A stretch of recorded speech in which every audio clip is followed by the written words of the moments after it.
அனைவருக்கும் மதிய வணக்கங்கள். அமர்வு 1 சுஜாதா அரங்கு. தலைப்பு கணினி வழியில் தமிழ் கற்றல். முனைவர் சீதலட்சுமி அவர்கள்.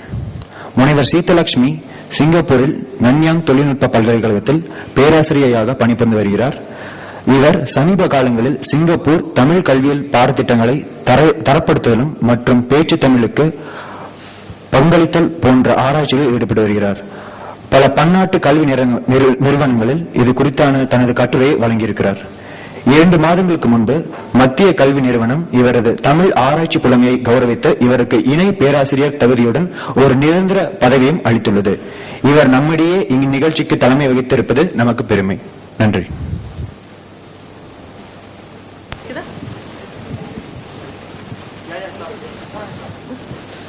நன்றி திரு அருண்குமார் அவர்களே. அவைக்கு முதல் என்னுடைய பணிவான வணக்கத்தை தெரிவித்துக் கொள்கிறேன். நான் பணிபுரியும் கல்வி நிறுவனம் தேசிய கல்வி கழகம் என்ற ஒரு ஆசிரியர் பயிற்சி நிறுவனம் நன்யாங் தொழில்நுட்ப பல்கலைக்கழகத்தின் ஒரு பகுதியாக சிங்கப்பூரில் செயல்பட்டு வருகிறது. இன்றைக்கு நாம் எழுத்தாளர் சுஜாதா அரங்கத்தில் கூடியிருக்கின்றோம். தமிழ் இணைய மாநாடு 2010 முதல் அரங்கமாக முதல் அமர்வாக கணினி வழி தமிழ் கற்றல் என்ற பெருந்தலைப்பில் இங்கு 4 பேச்சுகளை கேட்கவிருக்கின்றோம்.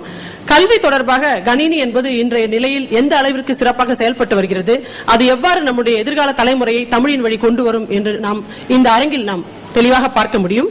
முதலில் பேச வருபவர் முனைவர் சிவகுமாரன் அவர்கள். சிங்கப்பூரில் தமிழ் மொழி கற்றல் கற்பித்தலில் கணினியின் பயன்பாடு என்ற தலைப்பில் அவர் பேச வருகிறார்.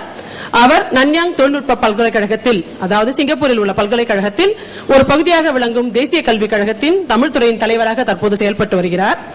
இவர் சிங்கப்பூர் பாட புத்தகங்களுக்கு மதியுரைஞராக செயல்பட்டு வருகிறார். சிறந்த ஆசிரியர் விருதை 5 முறை தேசிய கல்விக் கழகத்தில் தொடர்ச்சியாக பெற்றிருக்கிறார். கல்வி அமைச்சில் பல குழுக்களில் பொறுப்புகள் வைத்து வருகிறார். சமூக நிலையங்களில் இந்திய நற்பணிப் பேரவை தலைவராக இருந்திருக்கின்றார். இவர் தேசிய கல்விக் கழகத்தில் இணை பேராசிரியராக பணியாற்றி வருகின்றார். இவர் தற்போது குடிமக்கள் குழுவிலும் முக்கிய பொறுப்பு வைத்து வருகின்றார். இவருடைய பேச்சு எப்படி சிங்கப்பூரில் தமிழ் மொழி கற்றல்